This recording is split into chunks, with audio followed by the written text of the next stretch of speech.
கர்த்தரும் இரட்சகருமாகிய இயேசு கிறிஸ்துவின் நாமத்தினாலே இந்த காலை வேளையிலே உங்களை யாவரையும் வாழ்த்துகிறேன். நமது தேவனாகிய கர்த்தரை நாம் உயர்த்தவும் துதிக்கவும் அவரை ஆராதனை செய்வதற்கும் கர்த்தர் கொடுத்த இந்த நல்ல வேளையில் நாம் ஒரு மனதோடு தேவ சமூகத்திலே கூடி வந்திருக்கிறோம். ஆங்காங்கே நம்முடைய வீடுகளிலே நாம் இந்த நிகழ்ச்சிகளை ஒருமித்து தேவனை ஆராதனை செய்வோம். கண்களை மூடி நாம் ஜெபிப்போம். பரலோகத்தில் வாசமாயிருக்கிற எங்கள் பரிசுத்த பிதாவே,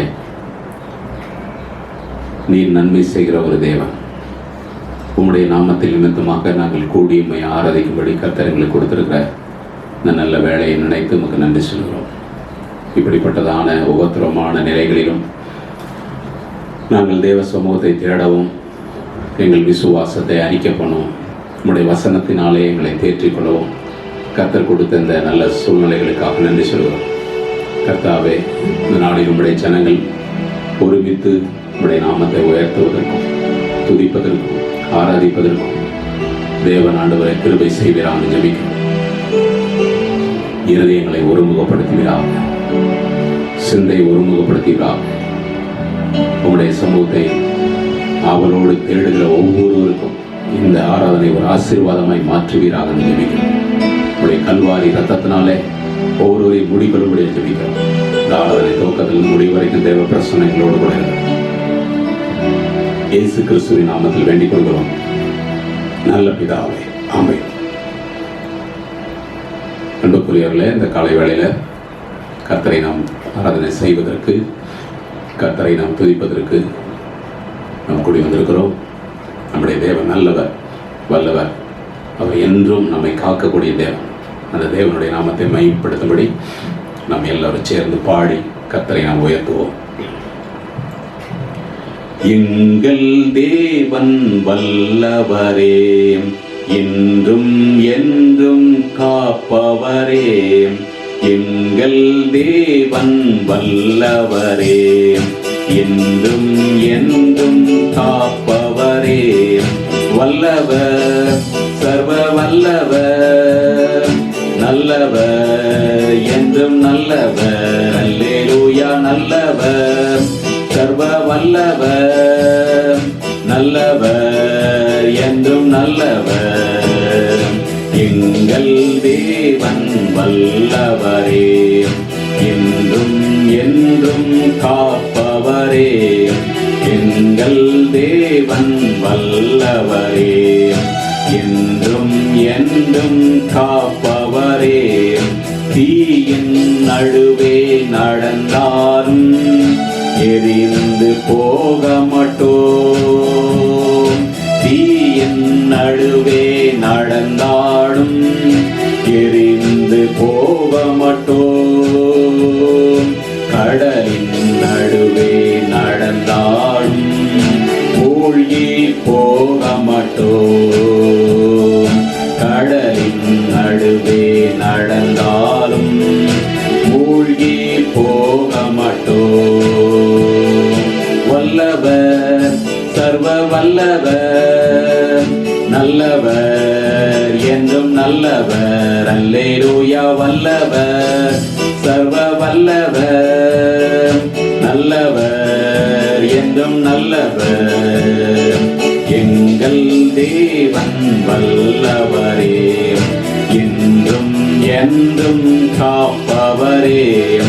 எங்கள் தேவன் வல்லவரே, என்றும் என்றும் காப்பவரே.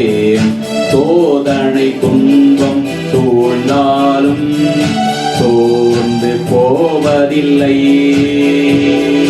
சோதனை துன்பம் சூழ்ந்தாலும் சோர்ந்து போவதில்லை. வேதனை வியாதி நிறுத்தினாலும் வெற்றி சிலுவை உண்டு. வேதனை வியாதி நிறுத்தினாலும் வெற்றி சிலுவை உண்டு. வல்லவர்,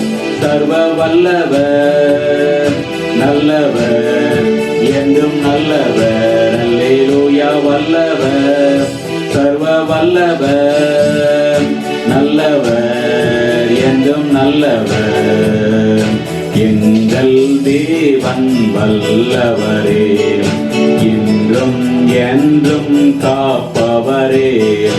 எங்கள் தேவன் வல்லவரே, இன்றும் என்றும் காப்பவரே. வல்லவர், சர்வ வல்லவர், நல்லவர், என்றும் நல்லவர். அல்லேலூயா. வல்லவர், சர்வ வல்லவர், நல்லவர், என்றும் நல்லவர். ஆமென். நம்முடைய தேவன் நல்லவர், அவர் வல்லவர், அவருடைய கிருபை என்றும் உள்ளது என்ற வேத வசனம் சொல்கிறது. இன்றைக்கும் கர்த்தரை நாம் நல்லவர் நல்லவர் என்று சொல்லும்போது நம்முடைய வாழ்க்கையில நன்மையான ஈவுகளை தொடர்ந்து நமக்கு செய்து கொண்டே இருப்பார். இந்த உலகத்தில் இருக்கிற ஒவ்வொரு நாளும் இயேசு நன்மை செய்கிறவராகவே சுற்றி திரிந்தார். அந்த நன்மை செய்கிற தேவன் இந்த கொடிய வியாதியின் காலத்திலும் நம்முடைய வாழ்க்கையில நன்மை செய்வார். அவருடைய நாமத்தை இன்றைக்கும் நாம் உயர்த்தி கர்த்தரை நாம் எல்லாரும் ஆராதனை செய்ய போறோம். நம்முடைய கவலைகளை, கஷ்டங்களை, துன்பங்களை, நம்முடைய கண்ணீர்களை துடைக்கிற தேவன் அவர் எல்லாவற்றையும் பார்த்துக் கொள்வார். அவருடைய கரத்தின் நிழலுக்குள்ள வந்திருக்கிறோம். ஒருபோதும் நாம் பயப்பட தேவையில்லை. நம்முடைய துன்பங்களை பார்க்காத ஒரு தேவன் அல்ல, நம்முடைய கண்ணீரை பார்க்காத ஒரு தேவன் அல்ல. இன்றைக்கு கர்த்தர் நம்முடைய கண்ணீரை துடைத்து ஒரு மகிமையான காரியத்தை செய்வார். நம்முடைய துக்கத்தை சந்தோஷமாய் மாற்றுவார். இருளில் இருக்கிற ஜனங்கள் பெரிய வெளிச்சத்தை கண்டார்கள் என்று வேதம் சொல்கிறது. இன்றைக்கு பெரிய வெளிச்சமாய் இந்த பூமி முழுவதற்கும் நானே உலகத்தின் வெளிச்சம், உலகத்தின் ஒளி என்று சொன்ன தேவன் நம்முடைய இருதயங்களில் இருக்கிற சஞ்சலங்களை, இருளை மாற்றி பிரகாசமான ஒரு வாழ்க்கையை நமக்கு தந்திடுவார். அந்த தேவனை நாம் மகிமையாய் உயர்த்தி எல்லாரும் நாம் ஆராதனை செய்வோம். என் தகப்பன் நீர் தானையா, எல்லாமே பார்த்து கொள்வேன். என் தகப்பன் நீர் தானையா, எல்லாமே பார்த்து கொள்வேன். எப்போதும் எவ்வேளையும், எப்போதும் எவ்வேளையும் உம் கிருபை என்னை தொடரும். என் தகப்பன் நீர் தானையா, எல்லாமே பார்த்து கொள்வே. சொல்லுவோம். என் தகப்பன் நீர் தானையா, எல்லாமே பார்த்து கொள்வேன். மாண்பு மிக்கவர் நீர் தானே, மிகவும் பெரியவர் நீர் தானே. மாண்பு மிக்கவர் நீர் தானே, மிகவும் பெரியவர் நீர் தானே. உம்மையே புகழ்வேன் ஓய்வின்றி, உம்மை தான் பாடுவேன் பெலத்தோடு. உம்மையே புகழ்வேன் ஓய்வின்றி, உம்மை தான் பாடுவேன் பெலத்தோடு. உயிருள்ள நாளெல்லாம், என் உயிருள்ள நாளெல்லாம், என் தகப்பன் நீர் தானையா, எல்லாமே பார்த்து கொள்வேன். என் தகப்பன் நீர் தானையா, எல்லாமே பார்த்து கொள்வேன். தாழ்ந்தோரை நீர் உயர்த்துகிறீர், விழுந்தவரை நீர் தூக்குகிறீர். தாழ்ந்தோரை நீர் உயர்த்துகிறீர், விழுந்தவரை நீர் தூக்குகிறீர். உம்மையே புகழ்வேன் ஓய்வின்றி, உம்மை தான் பாடுவேன் பெலத்தோடு.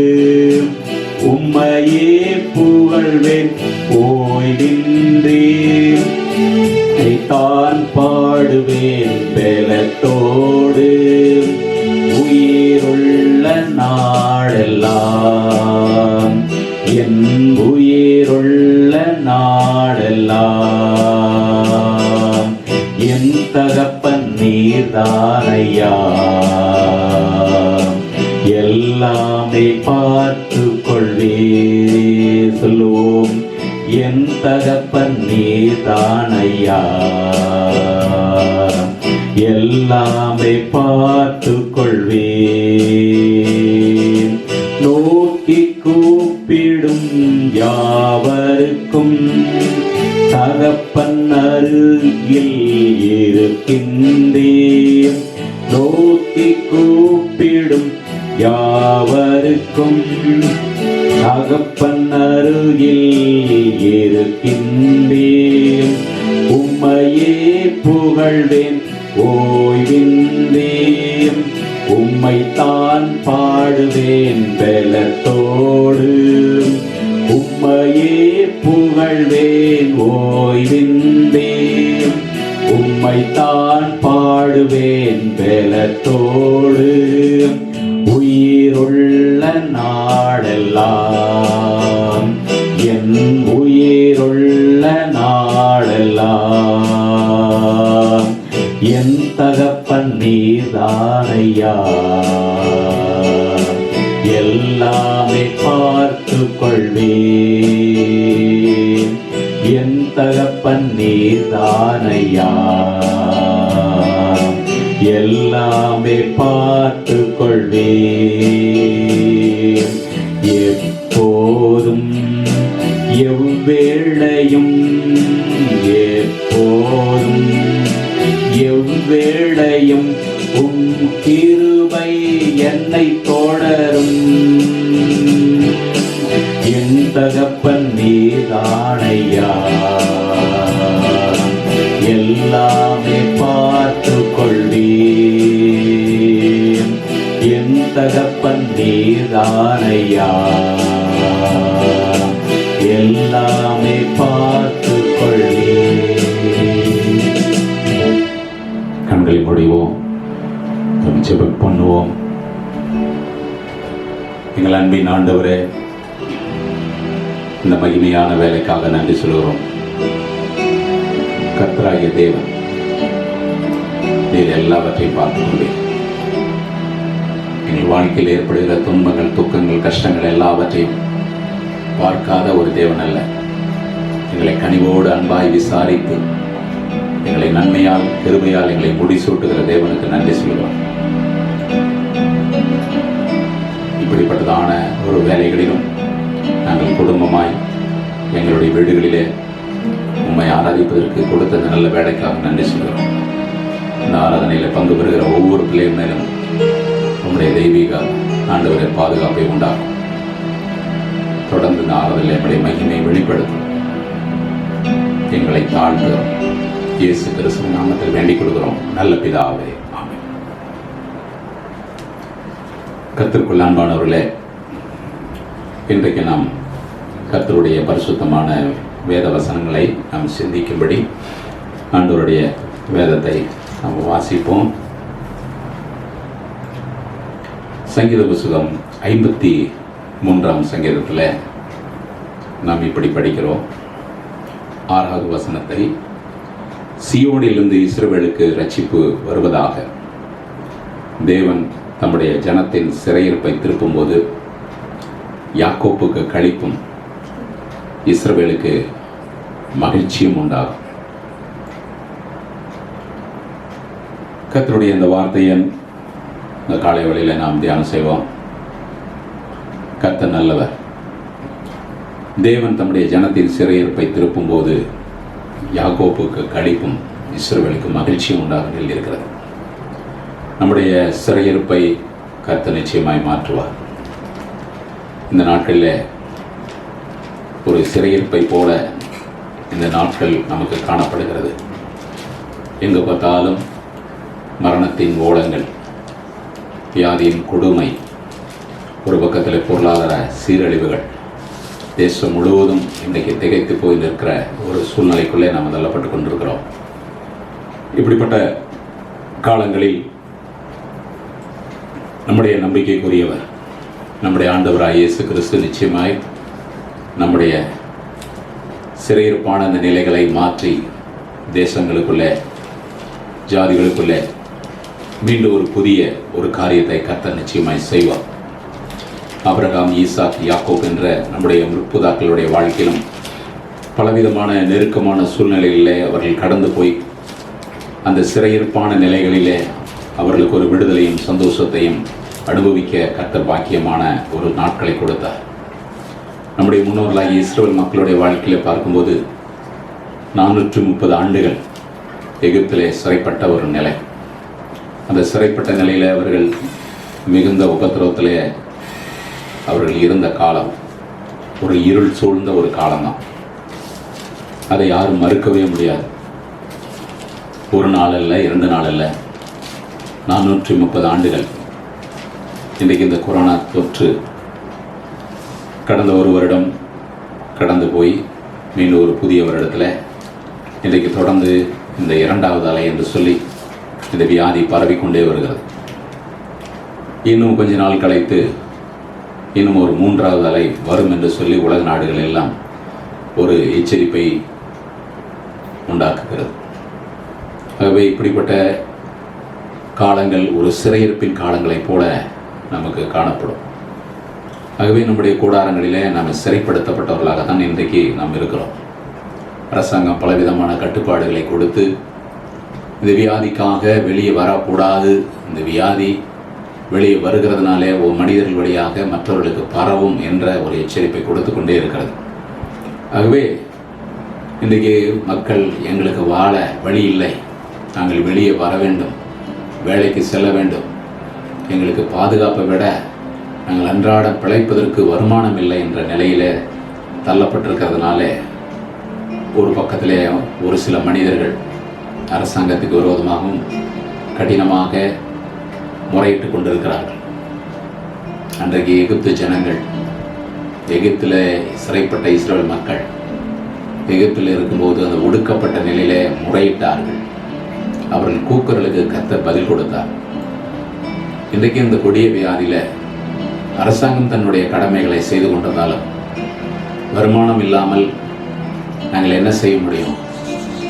எங்களுடைய துயரத்தை யார் போக்க முடியும்? நாங்கள் வேலைக்கு போகணும், நாங்கள் வேலைக்கு போனால் தான் வருமானம் கிடைக்கும், சாப்பாட்டுக்கு வழி இல்லை, குடும்பத்தில் வருமானம் இல்லாதனால வீட்டு வாடகை கட்ட முடியல, பல தேவைகளை சந்திக்க முடியல என்ற ஒரு துக்ககரமான ஒரு நிலைகள் காணப்பட்டு கொண்டிருக்கிறது. இதெல்லாம் ஒரு சிறையிருப்பின் காரியங்கள். ஆனால் இந்த நிகழ்வுகள் எவ்வளோ காலம் இது இப்படியே வளர்ந்து கொண்டு போகுமா? அரசாங்கம் ஒவ்வொரு 7 நாட்களும் ஒரு லாக்டவுன் போடுகிறது சிறையிருப்பாக. மே மாத துவக்கத்திலிருந்து வரிசையாக லாக்டவுன், ஒவ்வொரு நாளும் 7 வருஷம் 7 நாட்கள் என்று சொல்லி அப்படியே லாக்டவுன் பண்ணிக்கிட்டே வருகிறார்கள். தொடர்ந்து இந்த ஜூன் மாதத்தில் இந்த லாக்டவுன் நீடித்து கொண்டே இருக்கிறது. இப்பொழுதும் 14ஆம் தேதிக்கு பின்பு இந்த லாக்டவுன் தொடர்ந்து நீடிக்குமா? இப்படியே போய்கொண்டிருந்தால் எங்களுடைய வாழ்வாதாரங்கள் எப்படி, நாங்கள் எப்படி பிழைப்போம் என்ற நிலைப்பாடுகள் ஒவ்வொருடைய உள்ளத்தில் நமக்கு எழும்பி நிற்கிறது. என் அன்புக்குரிய தேவஜனமே, சிறை மிகவும் கடினமான ஒரு நிலைதான். சிறைப்பட்ட வாழ்க்கை மிகவும் கஷ்டமான ஒன்றுதான். ஆனால் இப்படிப்பட்ட காலங்களில் தான் கர்த்தருடைய பாதத்தை நாம் உறுதியாய் பிடித்து கொள்ள வேண்டும். நம்முடைய தேவன் இந்த சிறையிருப்பை மாற்றக்கூடிய ஒரு தேவன். ஏனென்றால் இந்த சிறையிருப்பின் காலத்தில் தான் நாம் பல படிப்பினைகளை கற்றுக்கொள்ளுகிறோம்.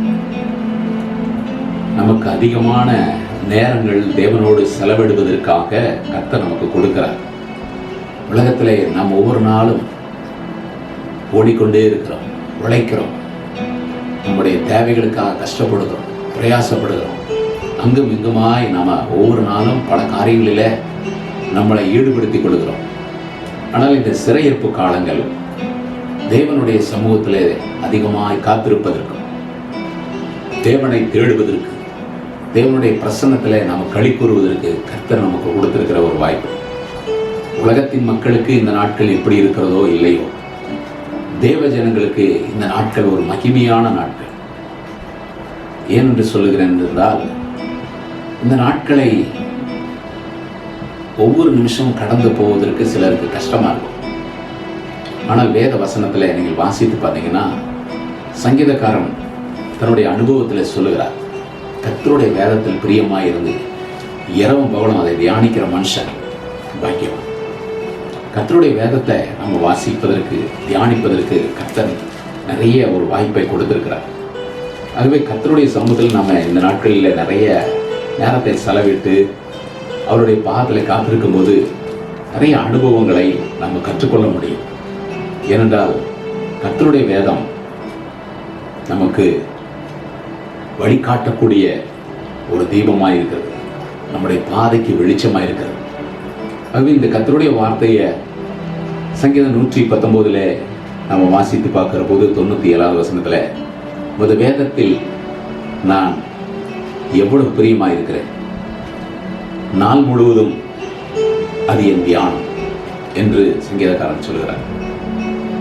நாள் முழுவதும், ஒரு நாள் முழுவதும் நமக்கு டைம் போகல, டைம் பாஸ் ஆகலை அப்படின்னு சொல்ல முடியாது. வேதத்தை எடுத்து வாசி பாருங்க, நேரம் போகிறதே தெரியாது. இவ்வளோ நேரம் இன்ட்ரெஸ்டிங்கான ஒரு நேரத்தை செலவழிப்பதற்கு வேத புஸ்தகத்தில் நமக்கு கற்றுக்கொள்ளக்கூடிய காரியங்கள் நிறைய இருக்கு. ஆகவே வேதத்தை படிக்க படிக்க படிக்க ஒவ்வொரு முறை படிக்கும் போதும் புதிய புதிய காரியங்களை பரிசுத்த ஆவியானவர் உங்களுக்கு வெளிப்படுத்துவார். உங்கள் துயரங்களை மாற்றக்கூடிய காரியங்களை செயல்படுத்துகிற தேவன், உங்கள் கண்ணீரை துடைப்பதற்கான ஒரு வாய்ப்பை கொடுக்கிற ஒரு தேவன். இந்த நாட்களில் அப்படிப்பட்ட சிறையிருப்பின் காலமான இந்த காலத்தில் வேதத்தில் ஆண்டவரோடு ஐக்கியப்படுவதற்கு கர்த்தர் கொடுத்திருக்கிற வேலை இது. வேதாந்தத்தில் நாம் வாசித்து பார்க்கும்போது, இப்படிப்பட்ட காலத்தில் நாம் துன்பத்தோடு துயரத்தோடு புலம்பிக் கொண்டிருக்காமல் கர்த்தருடைய சமூகத்தை நம்ம உறுதியாக பற்றி கொள்வோம். வேதத்தில் நம்ம வாசித்து பார்க்கும்போது எரேமியா தீர்க்கதரிசன புத்தகத்தில் நம்ம வாசித்து பார்க்கிறோம். 30ஆம் அதிகாரத்தில் இவ்விதமாய் 18வது வசனத்தில் படிக்கும்போது கர்த்தர் சொல்லுகிறது என்னவென்றால், இதோ நான் யாக்கோபுடைய கூடாரங்களின் சிறையிருப்பை திருப்பி அவன் வாசஸ்தலங்களுக்கு இரக்கம் செய்வேன்.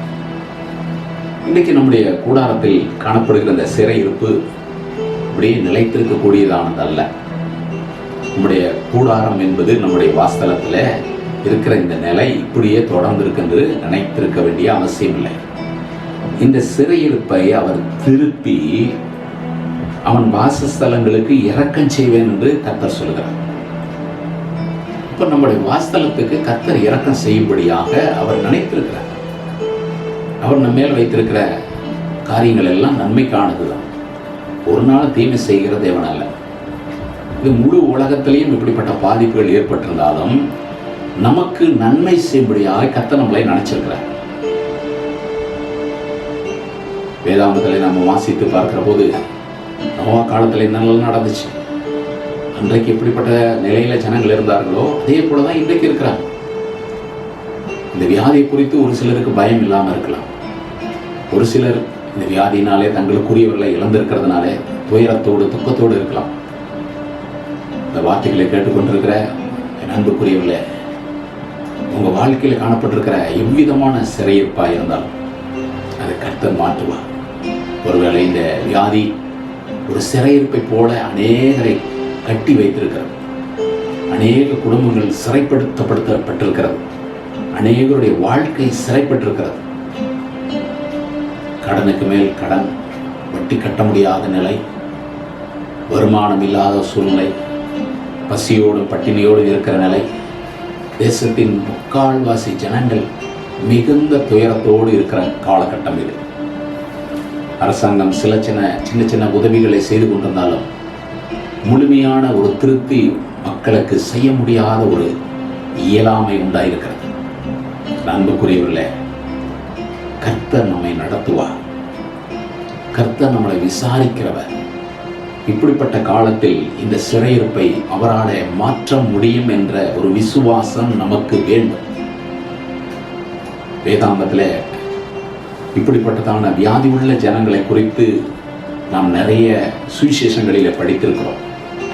யோவான் எழுதின சுவிசேஷத்தில் நீங்கள் வாசித்து பார்க்கும் பொழுது அங்கே 38 ஆண்டுகள், ஒரு நாள் 2 நாள் இல்லை, 38 ஆண்டுகள் பெதஸ்தா குளத்து கரையிலே அவன் படுத்திருக்கிறான். ஒரு மனிதன், அவனுக்கு ஒரு சிறையிருப்பு பாருங்க, கை கால் விளங்காதவனாக 38 ஆண்டுகள். அந்த நாட்களிலே அந்த பெதஸ்தா குளத்தை தேவதூதர் வந்து கலக்குவார். அந்த குளத்தில் யார் இறங்கினாலும் சுகம் பெறுவார்கள். ஆனால் நடந்தது என்ன? அந்த குளம் கலங்குற போது யாரோ ஒருவர் இறங்கி சுகம் பெற்று கரையிலிருந்து வீடு திரும்பி விடுகிறார். ஆனால் ஒரு மனுஷன் பாருங்க, ஒரு நாள் 2 நாளில் 38 வருஷமாக படுத்திருக்கிறான். அவன் எந்திரிக்கிறான். ஆனால் அவன் எந்திரிக்கிறதுக்கு முன்பாகவே, அவன் எழுவதற்கு முன்பாகவே வேறொருவர் எழும்பி குளத்தில் இறங்கி விடுகிறார். 38 ஆண்டுகள் சிறைப்பட்ட ஒரு நிலை வியாதியினாலே. இன்றைக்கு இந்த கொரோனா வியாதியினுடைய தன்மைகள் மருத்துவத்தின்படி பார்க்கும்போது 15 நாட்கள் தனிமைப்படுத்தப்பட்டால் போதும், இது சுகமாயிடும்னு சொல்கிறாங்க. 15 நாட்கள் தனிமைப்படுத்தப்பட்டாவே இந்த வியாதி சுகமாயிடும். அந்த நோயினுடைய தொற்று அப்படியே மறைந்துவிடும். தனிமைப்படுத்தப்பட்ட ஒரு நிலையில் இருக்க வேண்டும். அதற்காக தானே இந்த கட்டுப்பாடு, இந்த சிறையிருப்பான நிலைகள். இது தேசம் முழுவதும் இப்படி எல்லா மாநிலங்களுக்குள்ளும் அரசாங்கம் ஒரு கட்டுப்பாடுகளை வைத்திருக்கிறார்கள். இந்த வியாதி மக்களுக்குள்ள அதிகமாக பரவக்கூடாது, தனிமைப்படுத்தப்பட்ட நிலையில் இருக்க வேண்டும். நண்பு சகோதரனே, சகோதரியே, நம்ம தனிமைப்படுத்தப்பட்டிருக்கிறோம் என்று சொல்லி கலங்க வேண்டிய அவசியம் இல்லை. தனிமைப்படுகிற போதுதான் தேவனோடு நம்ம சஞ்சரிக்கிறோம், தேவனோடு பேசுகிறோம். இந்த 38 வருஷமாக இருந்த மனுஷன் தனிமைப்படுத்தப்பட்டிருந்தான். அவனை தேற்ற ஒருவரும் இல்லை. அங்கே நடந்த சம்பவத்தை வேதத்தில் யோவான் எழுதின சுவிசேஷம் 5ஆம் அதிகாரத்தில் பார்க்கிறோம். 6வது வசனத்தில், படுத்திருந்த அவனை இயேசு கண்டு அவன் வெகு காலமாய் வியாதிசன் என்று அறிந்து அவனை நோக்கி, சொஸ்தமாக வேண்டும் என்று விரும்புகிறாயா என்று கேட்டார். இன்றைக்கு இந்த கொரோனா வியாதியில் அநேகர் என்னை காப்பாற்றுங்க, நான் உயிர் பிழைக்கணுமே என்ற ஏக்கத்தோடு எத்தனையோ பேர் மருத்துவமனையில், வீடுகளில் போராடி கொண்டிருக்கிறார்கள். போதிய ஆக்சிஜன் கிடைக்கவில்லையே என்ற நிலைகள். மறுபக்கத்தில் குடும்பத்தில் வறுமை, தரித்திரத்தோடு போராடி கொண்டிருக்கிறார்கள். வாழ வழி இல்லாமல் கஷ்டப்படுகிறோமே, எங்களுக்கு யார் உதவி செய்வாங்க என்ற ஏக்கத்தோடு போராடுகிறார். ஒரு சிறையிருப்பின் நிலை. யார் உதவி செய்ய முடியும்? 38 ஆண்டுகளாக தனிமைப்படுத்தப்பட்ட மனுஷனை கர்த்தராகிய இயேசு தேடி வந்தார். என் அன்புக்குரியவர்களே, இன்றைக்கும் உங்கள் கூடாரத்தில் இருக்கிற சிறையிருப்பை மாற்றுவதற்கு இயேசு உங்கள் நடுவில் வந்திருக்கிறார். கர்த்தராகிய இயேசுவை விசுவாசியுங்கள். அவர் உங்களிடத்தில் வரும்போது உங்கள் சிறையிருப்பு நிச்சயமாய் மாறும். உங்கள் காரியங்கள் எப்படிப்பட்டதாக இருந்தாலும், ஒருவேளை நீங்கள் நினைக்கிறது போல இது இப்படியே என் வாழ்நாளெல்லாம் தொடருமோ, என் எதிர்காலமெல்லாம் முற்றிலும் மறைந்து போகுமோ, அழிந்து போகுமோ, ஒளிந்து போகுமோ என்ற திகைப்பு உங்களுக்குள்ளே இருக்கலாம். பிரியமானவர்களே, இந்த ஆராதனையிலே கர்த்தருடைய வார்த்தை உங்களுக்கு மத்தியில் வந்திருக்கிறது. யாக்கோப்புடைய கூடாரங்களில் சிறையிருப்பை நான் திருப்புவேன் என்று சொன்னவர். உங்கள் கூடாரத்தில் காணப்படுகிற இந்த சிறையிருப்பின் நிலைகள் மாறும். என்னைக்கு மாறும்? எப்போ மாறும்? இந்த லாக்டவுனுக்கு ஒரு முடிவில்லையா? இந்த தொற்று வியாதி தேசத்திலிருந்து முற்றிலும் அழிந்து போகாதா? நிச்சயமாய் மாறும். நிச்சயமாய் தேசத்தில் ஒரு மாற்றம் வரும். ஜெபம் பண்ணுகிறோம், கண்ணீர் வடிக்கிறோம், புலம்புகிறோம். கர்த்தராகிய இயேசு கிறிஸ்துவினாலே இதை செய்ய முடியும். 38 ஆண்டுகளாக வியாதி உள்ள ஒரு மனுஷனை இயேசு கிறிஸ்து பார்த்து அவனுடைய வியாதியின் தன்மையை அறிந்த கர்த்தர் அவனோடு பேசுகிறார். அந்த வியாதியஸ்தன் சொல்லுகிற ஒரு வார்த்தை, ஆண்டவரே, தண்ணீர் கலக்கப்படும் போது என்னை குளத்தில் கொண்டு போய் விடுகிறதற்கு ஒருவரும் இல்லை. நான் போகிறதற்கு முன்னே வேறு ஒருவன் எனக்கு முந்தி இறங்கி விடுகிறான் என்று அந்த 7வது வார்த்தையிலே வசனத்திலே நாம் இப்படி படிக்கிறோம். அன்புக்குரியவர்களே, வியாதி என்பது மனிதனுடைய வாழ்க்கையில் ஒவ்வொருவருடைய காலகட்டங்களிலும் அந்த வியாதி வரும்போதெல்லாம் எப்பொழுது சுகமாகவே என்ற ஒரு ஏக்கம் இருக்கும். இங்கே ஒரு மனுஷனை பார்க்கிறோம், 38 ஆண்டுகள், ஒரு நாள் 2 நாள் இல்லை, இன்றைக்கு இப்படிப்பட்டதான ஒரு கொடிய வியாதியில் அநேகர் பாதிக்கப்படும் போது என்றைக்கு சுகமாவேன் என்ற ஒரு ஏக்கத்தோடு இருக்கிறார். அன்புக்குரியவர்களே, அந்த மனுஷனும் இன்று சுகமாகவேனோ, இன்று குளம் கலக்கப்படும் போது நான் எழுந்து நடந்து அந்த குளத்தில் இறங்கி எனக்கு ஒரு சுகம் உண்டாகுமோ என்ற எதிர்பார்ப்போடு அவன் காத்திருந்தான். ஆனால் அவனை தூக்கி விடுவதற்கு ஒருவரும் இல்லை. இன்றைக்கு உங்கள் வாழ்க்கையில உதவி செய்ய ஒருவரும் இல்லை என்ற ஏக்கத்தோடு இருக்கிறீர்களா? உங்கள் அருகில் வந்து உங்கள் தேவன், நமது இரட்சகர், நம்முடைய கண்மலையான கிறிஸ்துவானவர் உங்கள் வாழ்க்கையிலும் ஒரு புதிய காரியத்தை செய்வார். அந்த வியாதியஸ்தனை பார்த்து இயேசு சொன்ன வார்த்தை, எழுந்து உன் படுக்கையை எடுத்துக்கொண்டு நட என்று சொன்னார். பிரியமானவர்களே, நீங்கள் இருக்கிற நிலையை விட்டு எழுந்திருக்கும்படியாக கிறிஸ்துவானவர் உங்களுக்கு ஒரு நல்ல செய்தியை இன்றைக்கு கொடுக்கிறார். நீங்கள் இருக்கிற ஸ்தானத்தை விட்டு எழுந்து தேவ சமூகத்துக்குள்ளே வாருங்கள். நீங்கள் இருக்கிற பிரச்சனைகளை விட்டு, இருக்கிறதான கொடிய சூழ்நிலைகளை விட்டு எழுந்து ஆண்டவருடைய சமூகத்துக்குள்ளே வாருங்கள். கர்த்தராகிய இயேசு உங்கள் வாழ்க்கையில புதிய மாற்றத்தை கொண்டு வருவார்.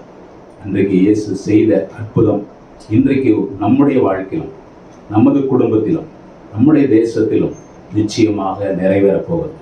வியாதியான இந்த சூழ்நிலைகளில நாம் மிகுந்த ஜாக்கிரதையோடு அக்கறையோடு தேவ சமூகத்தை தேடும்போது கர்த்தராகிய இயேசு நம்மையும் சுகப்படுத்துவார். நம்முடைய வாழ்க்கை நிலைகளை நிச்சயமாய் கர்த்தர் மாற்றுவார். கண்களை மூடுவோம், நாம் ஜெபம் செய்வோம்.